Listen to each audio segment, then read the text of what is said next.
This is the exception. Iranians at a funeral of a reform-minded cleric in Isfahan earlier this month chanting "Death to the dictator," while cheering on the appearance of moderate candidate Hassan Rouhani.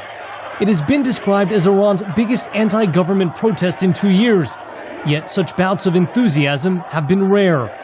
Middle East analyst James Phillips at the Heritage Foundation. I think the Revolutionary Guard is playing a much more hands-on role than it did in previous elections.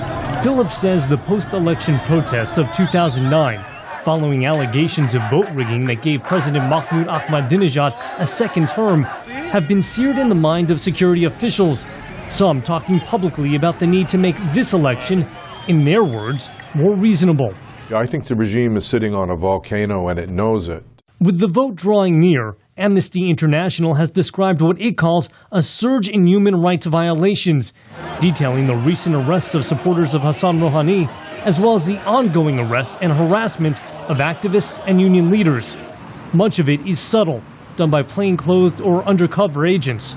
Human Rights Watch researcher Faraz Sanai speaking via Skype from London.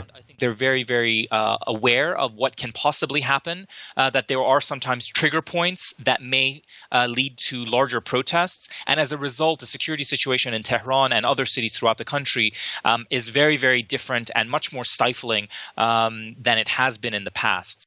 There are also the National Police and the Basij, a paramilitary force loyal to the Revolutionary Guard known for violent attacks, including several on reformist leader Mehdi Karoubi and his son, one attack leaving both with bruises and bite marks.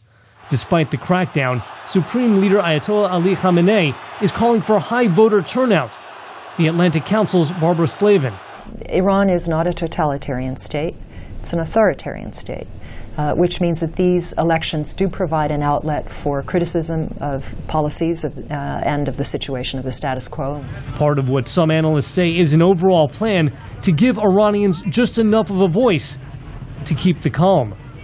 Jeff Seldin, VOA News.